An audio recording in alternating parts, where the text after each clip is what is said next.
Last night, we witnessed the end of an era in survival games as official ARK Survival Evolved servers were switched off, ending an 8-year run, with all eyes now fixed on the evolution ARK 1.5 Survival Ascended.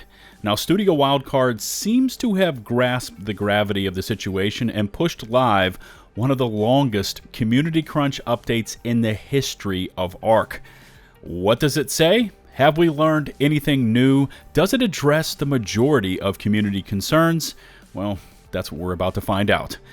Welcome back to the channel. It's LtBuzzLitebeer, and I appreciate you tuning in for my continued ARK coverage. In case you haven't yet done so, hit that subscribe button and ring the notifications bell to receive my latest upload alerts. Likes, comments, shares are of course greatly appreciated. Chapters are available for an easy viewing experience. And here we go. System of failure.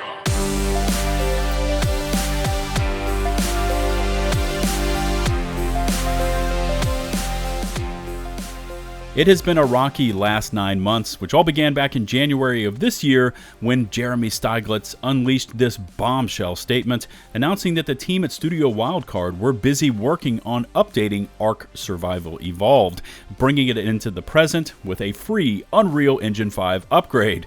Now, since then, we've seen that statement rescinded, multiple paid ARK upgrade packages presented, flamed, and then removed, all leading us up to this moment, the latest Studio Wildcard community crunch, and the most revealing ARK Survival Ascended explanation to date. And so, now that they have effectively switched off the lights for ASE, we've got about a month to sift over all of this new information, starting off with the specifics, and there are quite a few additions to the base game, including photo mode, a total UI revamp, and a new camera system for both players and dinos, along with an option to revert to the old style camera if you prefer. New player character assets will be installed, along with an overhauled AI pathfinding system aimed at dynamic navigation mesh and creature pathfinding. A new mini-map will be installed, including pan, zoom, and pings, and the building system has also been reworked, along with new structures like display cases, smaller tech teleporters, and building pieces. ARK Survival Ascended will also include all previously released DLCs and maps in their remastered forms, and it's going to have its own content roadmap. Also included is new story content for the game, new DLC, seasonal events, and more. Although, after the millions of iterations we've seen over the past months, it would have been helpful if the team at Wildcard clarified what the extra expenses will be, if any, for these extra add-ons. Now, to maintain and manage this new ARK experience, Unreal Engine 5 has been deployed to bring the ARK universe up to current gen standards, and there's some pretty slick tech baked into this game engine, including lumen and nanite systems for dynamic illumination and reflections, and to render pixel scale and high poly counts much easier. Dynamic water will also be on tap through the use of a custom Fluid Ninja integration, which was shown in a taskbar screenshot from the featured photo in the Community Crunch from 2 weeks ago. Interactive physical foliage will also be installed, along with a cross-platform modding system, allowing mods created on PC to be delivered to consoles as well through the backend infrastructure, and this will be accessed through an in-game user mod browser. Now, I've expressed my concerns for the use of Overwolf as the administrators for this mod system in a previous ARK upload.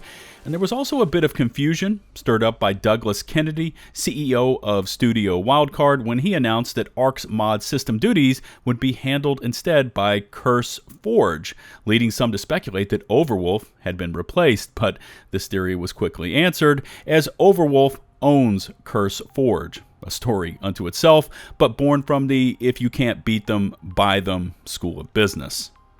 Now, along with this mountain of reported ASA changes, a new Dino Manager system will also be implemented, allowing players to view in real time the status and locations of all of their dinos.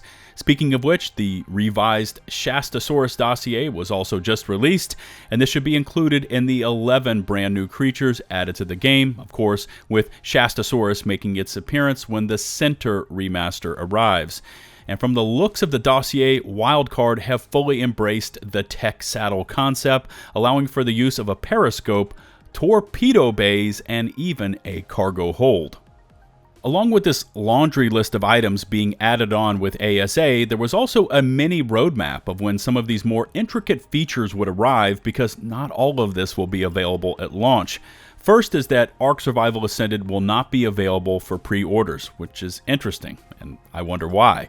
There will also not be any preloading of the game, as they intend to set the game live immediately when it's ready to purchase, and no mention of last week's early access content creator program, ARKade, raising the question of, is that program still ramping up for late October's launch? Crossplay seems to be causing a few wrinkles in the rollout as well, as it will now be broken down into a 3-phase implementation process, with all platforms in Phase 1, Xbox Series X and S, Windows PC, and PlayStation 5, getting the capabilities to crossplay at launch, but excluding Steam PC, with Wildcard apparently doing this on purpose to use the Steam platform as their test bed, allowing for quick patches to be deployed as they can chase down those imminent launch bugs. Once it has reached a stable state on Steam, they will then implement those fixes onto the other platforms, and all of this needs to take place before full crossplay is enabled. There will also be an optional console-only selection of servers, allowing for Xbox and PlayStation players to join together, but excluding PC. Phase 2 is slated to drop in December of this year, now adding into the mix Steam PC, with full integration across the board, allowing Wildcard to patch all platforms simultaneously, which is something ARK has not seen. Phase 3 is sometime in 2024, with cross-progression finally appearing, and this aspect seems to be throwing the dev team a serious curveball. We've seen it mentioned as a feature in previous updates, but I wouldn't be surprised if this is never installed into the game, as Wildcard admits there are issues with the Epic Online Services system, so something to do with Unreal Engine, along with issues they need to sort out on how to enable cross-progression for existing accounts. As expected, there will be large changes made to servers, with increased stasis replication range for both dinos and structures by 70%, allowing players to see them at much further ranges before they de-render.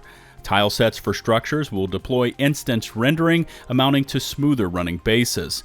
Server caps will remain at 70 players, mostly due to tech and hardware limitations, although 100+ player caps are possible on unofficial servers, as long as the stasis replication range is tuned back or the max dino counts are lowered. Dino breeding changes have also been significantly altered, as previously mutations were based on a wild stat multiplier, but it is now replaced with an individual multiplier instead. Some creatures have been buffed and/or nerfed, with rebalancing as needed to take place over time.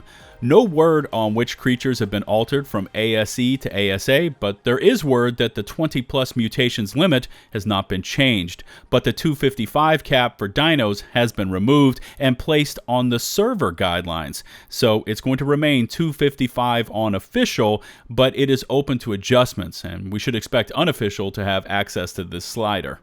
Character creation options were initially leaning more towards the realm of reality, but that was also changed, so you're going to have the option to create a character of insane proportions, as per usual.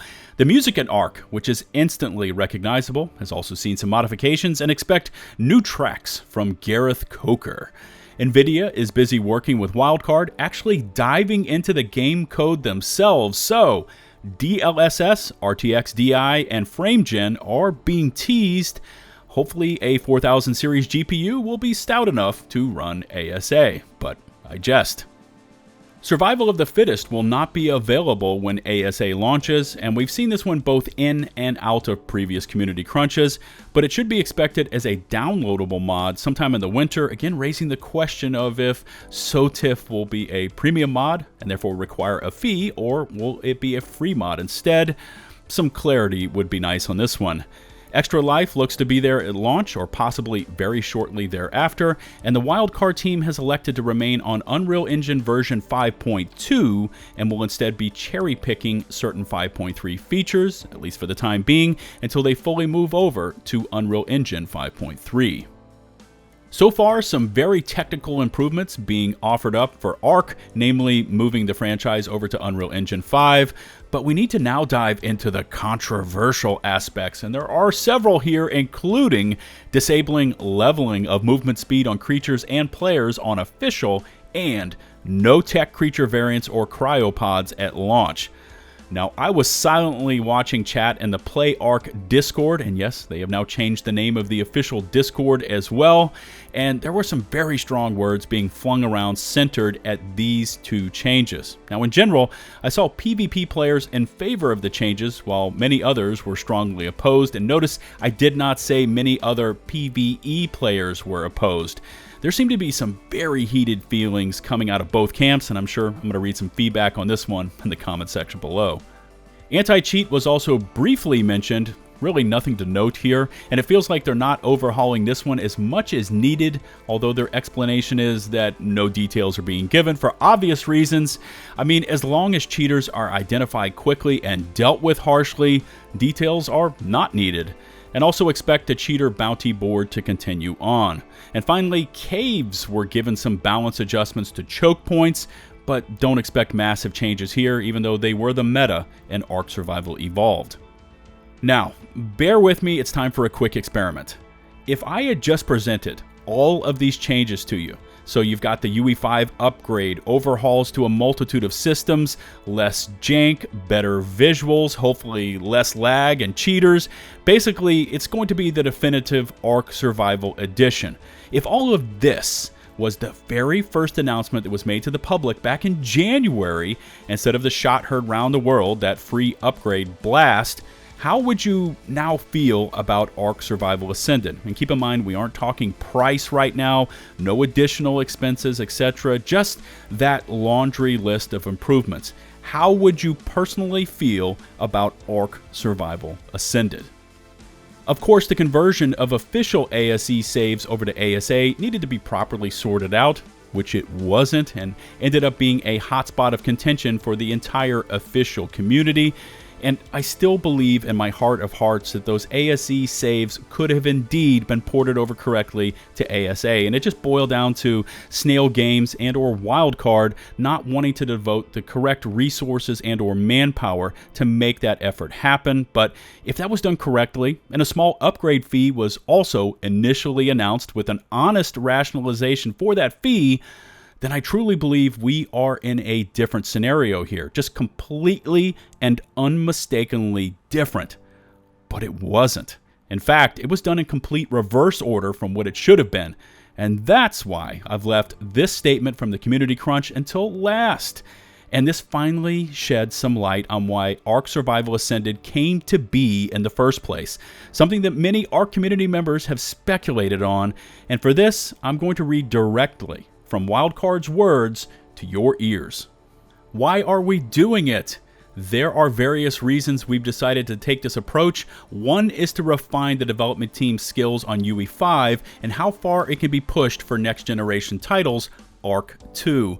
Another factor, listen to this, is for business reasons.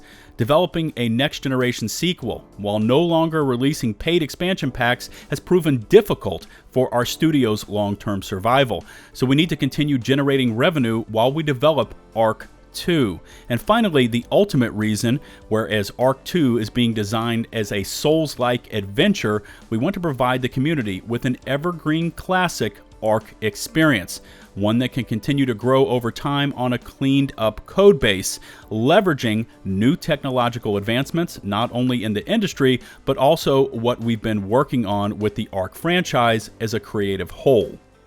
There is, of course, a ton of PR spin interjected into this one, but the truth is finally revealed. And why couldn't this have been the first public announcement made back in January? Because a lot of the misery of the last 9 months could have been avoided.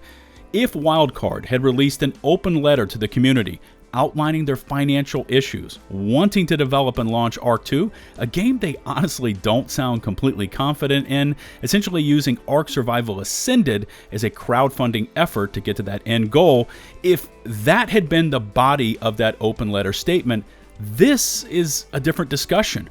Of course, we would love to know what happened to all the money that was apparently there in January, enough to produce and publish a free UE5 upgrade to then forced $100 plus upgrade packages and sunsetting of official servers. Oh, to be a fly on the wall for that meeting. Anyways, the team at Wildcard have vowed that once ASA launches, they will be returning to a more open format of community involvement, and the road to redemption is going to be both long and twisty. Even if Ark Survival Ascended is amazing, and I truly hope it is, I don't know how you recover from 9 months of double talk, forced upgrade packages, sunsetting servers, and complete silence when questioned. As always, I look forward to reading your feedback in the comments section below. Remember to hit subscribe and ring the notifications bell to receive my latest upload alerts. Likes, comments, shares are of course greatly appreciated. All my socials can be found in the video description below. Shout out to the now nearly 170,000 of you that have stuck with me and hit subscribe. And a special thanks goes out to my patrons and to those of you firing over those lovely YouTube super chats. Until the next one, this is LtBuzzLitebeer, signing off.